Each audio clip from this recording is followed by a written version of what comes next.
Back to the second episode of Christian and Friends podcast interview, whatever this is. Today we have beautiful guest Noah Maskell here. Noah, why don't you go ahead and introduce yourself? Hey guys, my name is Noah Maskley. All right, Noah, why don't you give a little rundown about yourself, man? What are you about?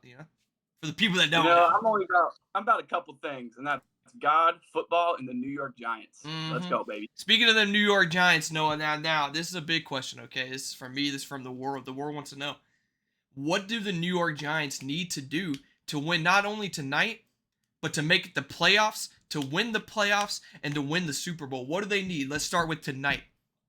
Tonight, that's easy. You know, we just got to trap up Kenneth Walker, man. I mean, Mm-hmm. frankly, the Geno Smith revenge tour, but there's a reason he didn't come to New York. You know, Mm-hmm. it's a reason we didn't sign him.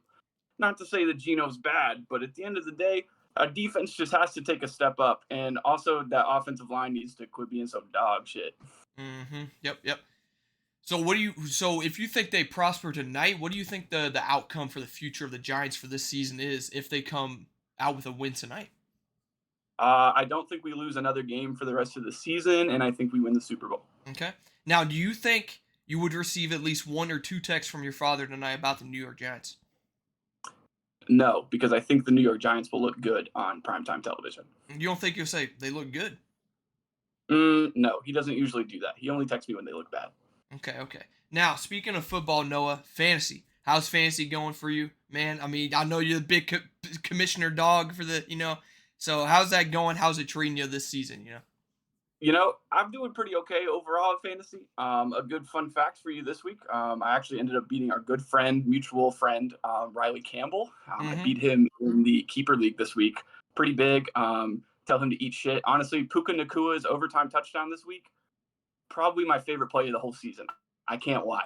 You know, it helped me to beat Riley in fantasy while also actively defeating his Indianapolis Colts. Truly just amazing. Absolutely. Now I'm gonna go and flash a image on the screen of Riley Campbell after hearing that. Uh, So, yeah. um, Um, but overall, I'm doing pretty well. You know, I dropped a game in the league we're in, unfortunate, mhm. but that's okay. You know, I am the commissioner, so I probably should not win anyway. Why do you feel like that's true? Like, why do you think commissioners have such a bad rep? Well, you know, it's just like you're just the rules guy. You know what I mean? Mm-hmm. A very Nobody likes a Michael DeLetter. Nobody likes a yeah, Michael DeLetter. nobody does. Nobody No. does. You know, it's like it's the more you grow older, you realize like somebody has to do it. Somebody has to be Michael DeLetter, and that's just the unfortunate reality of the situation. So you know, I will selflessly volunteer my time, put myself out there on the line to be the rules guy, so that make sure that my friends just have a great time playing fantasy football. I'll say as a player standpoint, I have been having a great time. 4-0 starting off this year. It's looking True, it's really up for me, but you never gonna know. be. You never know in the piss and poop division. So. It's true. It's true.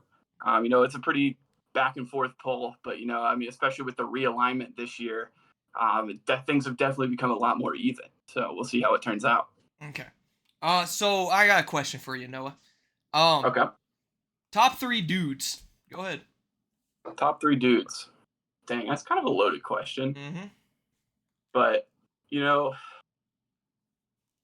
number one dude probably Mike Davis. Mm-hmm. He's a great dude. I don't know for the listeners out there if they follow Mike Davis on Twitter, Oh, they should. or even know who Mike Davis is, frankly. But you're missing out if you don't know. Mm-hmm. That's a number one dude probably worldwide. Another dude that I really respect. Another dude. There's a lot of dudes in the world, man. It really is There's just. a lot of dudes. A lot of dudes. Yeah. I think my number two dude, probably Tony Pollard, man. That's another dude, man. Not to just make my list all football players, but man, like those are I some love dudes. football. Tony Pollard's a dude, man. You know what I'm saying? You like Tony Pollard? Love What's him. your take on Love Tony? him. He's a dude. Have you seen his promo at Chili's, man? I No have. free I but have. hey, I want that jersey. yeah, I mean I do too. I'm trying to get in the running for it. Man, a third dude. You know, my my number three dude is going to be a bit of an off-beaten pick, one that probably doesn't feel very characteristic for me, but it's Lalaush v. Britannia. That's my number three dude. A bit out there, a bit off the cuff, but I think he'll work. I think he fits the vibe. Okay.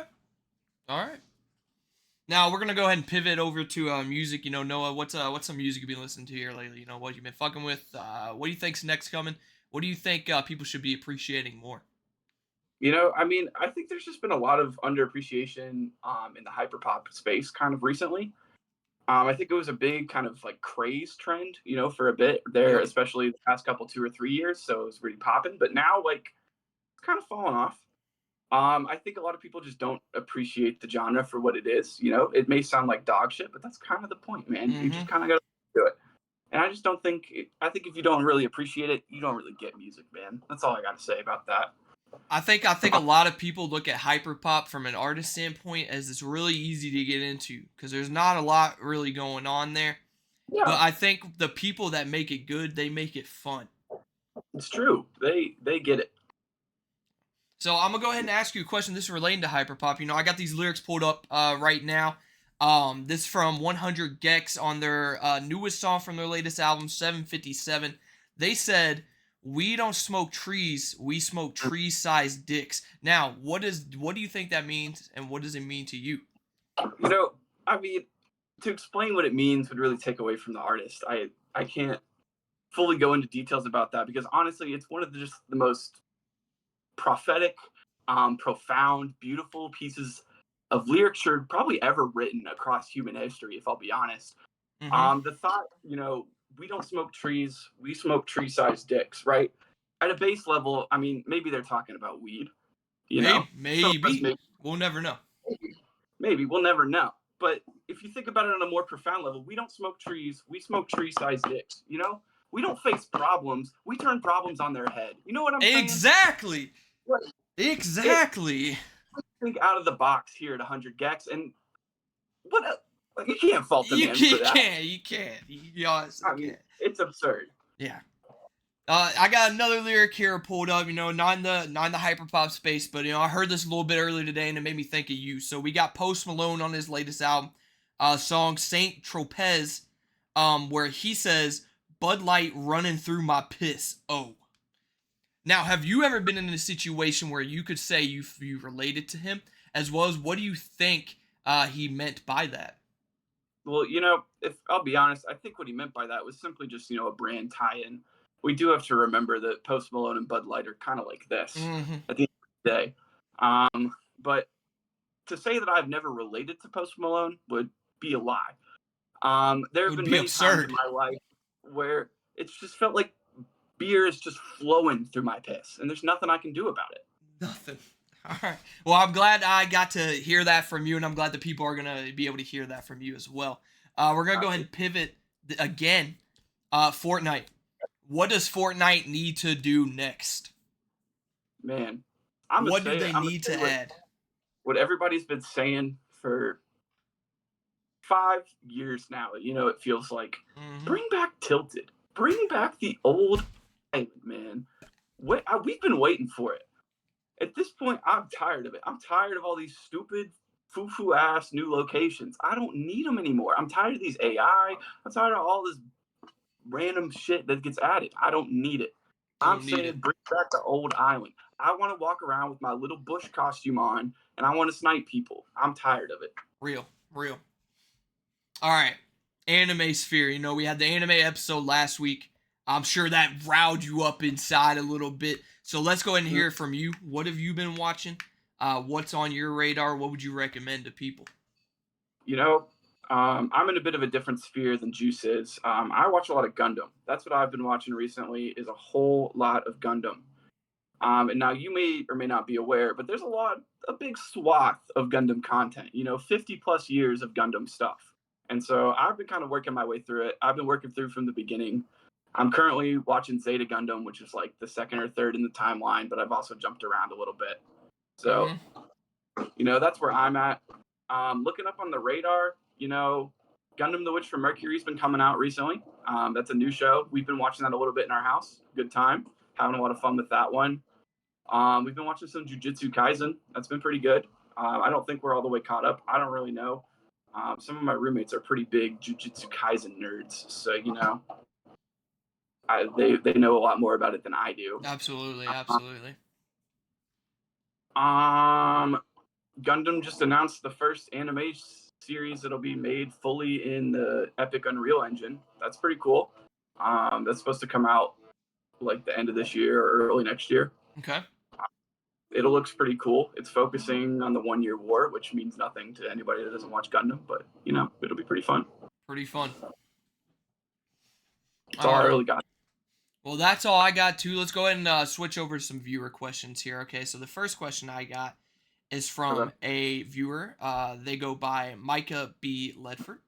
They got a couple questions for you. Okay. They said, Noah, do you love Gundam more than your girlfriend? That is a loaded question, but I'd probably have to answer yeah. Okay. I'm not going to delve into that. What has Noah been playing recently? Been playing a lot of Armored Core 6, big robot game. He only likes robots. Will Noah ever drop the money for Baldur's Gate 3? Maybe when it goes on sale. And then, will Noah ever watch One Piece? Probably not. Okay. Well, Micah, I hope that answered all of your questions. If it didn't, I'm sorry. He will never be back on the show. Never again. Never. All right, I got a question here. I got two questions actually from a Riley Campbell.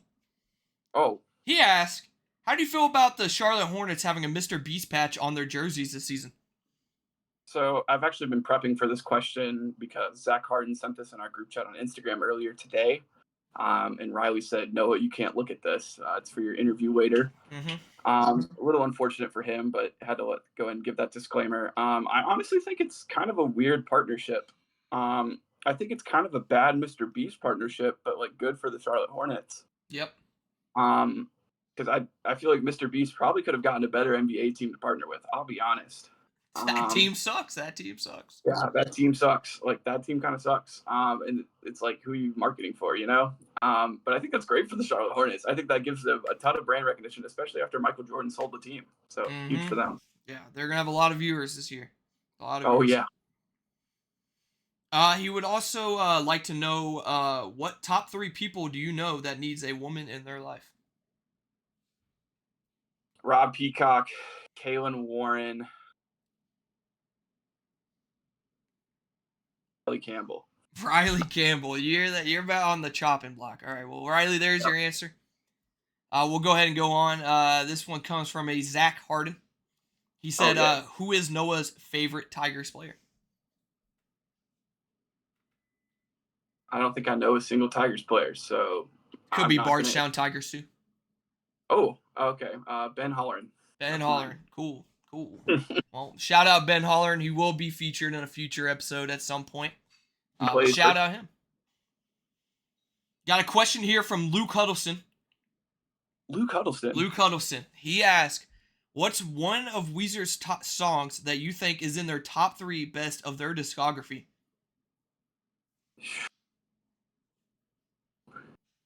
It's hard, right? Because the Weezer is such an eclectic mix. Mm-hmm. You know, I mean, there's such a lot to pull from. I mean, you've really got me thinking now, Luke, because it's such a like. Noah just leaked the DMs by taking the camera off. Like, it's such a loaded question to think from beginning to end. Because I mean, there's so many good albums from Weezer, right? I could pull something classic, something from the Blue Album, something that would really get the seasons going. I could pull from Seasons even, really act like just that album had something that I really wanted to listen to. I got you. All right, how do you feel about, Luke didn't ask this, but how do you feel about their OK Human album? One of my favorite albums of the year that it came out, 2021? Believe so. It was a COVID album. Yes, it was a COVID album. I quite enjoyed it. They had they had Grapes of Wrath on there. They had All My Favorite Songs Are Slow and Sad. I think my answer to Luke's question, honestly, will have to land on Grapes of Wrath. I think Grapes of Wrath? All right, one of my favorites. I really do enjoy tuning into that one here and there. I like that song. I like that whole album. That album's fire. That album is very good. All right, Luke. Well, he'll probably hit you up later on that. Noah, he might have some questions for you. So, This one comes from an Anaya Thorpe. Don't know who Wow. that is, but they ask Never heard. they ask why. Just It's a why. great question. You know, it is a little loaded, but at the end of the day, you're asking a religious studies major that, right? Hmm. But I mean, you could kind of ask it right back, right? Why? Why? I don't know why, but that's for you to figure out. Not for me. That's for the people. It's for the world, man. So All right. true.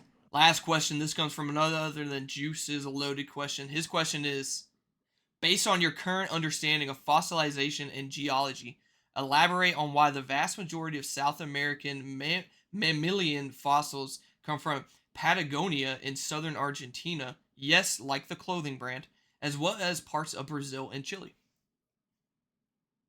Um, I think he's just asking why fossils come from there, if I'm not mistaken. living being get turned to rock, rock end up place, rock stay place, rock get unburied.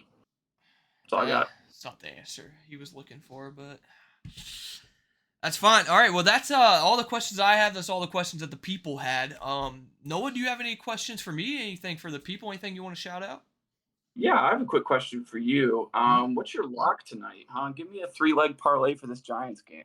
Um, Saquon playing. Probably not. He's Um, he shouldn't play. I'm gonna go Giants money line. Yeah, it's a good pick. Daniel Jones interception. Probably a good pick. Couldn't And find then a goal, but I did want to bet it. probably Kenneth Walker over like 13 rush attempts. Oh, rushing attempts, maybe. I don't know. I have Yeah, no idea what he's probably gonna run a bit, or maybe get some bozo out there for like a 3.5 reception. I don't know. I think Kenneth Walker under rushing yards. I think Daniel Jones anytime touchdowns looking beautiful. Daniel Jones? Does that Yeah, count passing touchdown?